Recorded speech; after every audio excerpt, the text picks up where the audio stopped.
ધાનેડ ગામ પાસે ભારે વરસાદથી રોડ ધોવાયો હતો. હાથીદરા જવાનો રોડ ધોધમાર વરસાદથી ધોવાઈ ગયો હતો અને હાથીદાર ગુડગામનો વાહન વ્યવહાર બંધ કરાતા વાહન ચાલકોને ભારે હાલાકીનો સામનો કરવો પડ્યો હતો. હાથીદરા અને ગુડગામનો વાહન વ્યવહાર બંધ કરવામાં આવ્યો છે. જી હા, ગંભીર કહી શકાય એવી સ્થિતિ છે. પાલનપુરમાં એક ઇંચ વરસાદ છે. પાલનપુરમાં ધાનેડ ગામ પાસેનો આ રોડ છે. આપ જોઈ શકો છો, જ્યાં જોશો ત્યાં પાણી જ પાણી જોવા મળશે. લગભગ રોડ રસ્તા બ્લોક થઈ જતા પરિસ્થિતિ વિકટ બનતા વાહન વ્યવહાર ખોરવાયો છે.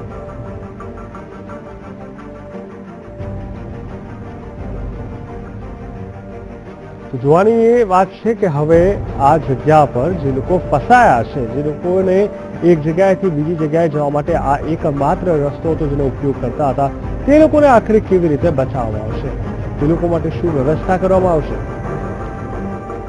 પાલનપુર પણ પાણી થઈ ગયું છે. હાથીદરા જવાનો રોડ પણ પાણીમાં ડૂબ્યો. હાથીદરા અને ગોડ ગામનો વાહન વ્યવહાર હાલ બંધ થઈ ગયો છે.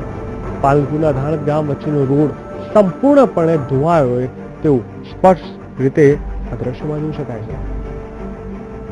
હાલ અમારી સાથે જોડાયા છે અમારા સંવાદદાતા અતુલ ત્રિવેદી. અતુલ, જણાવશો, પાલનપુરના ધાનેડ ગામ પાસે રોડ ધોવાયો છે, શું છે સ્થિતિ ત્યાંની?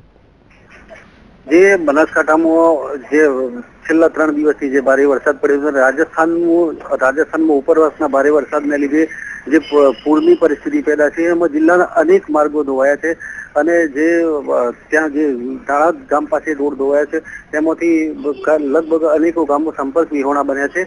અને જે અત્યારે પરિસ્થિતિ પેદા થઈ છે કે જે ગામના લોકો છે એમને બહાર નીકળી શકતા નથી અને વહીવટી તંત્ર અથવા કોઈ મદદે પહોંચી શકતું.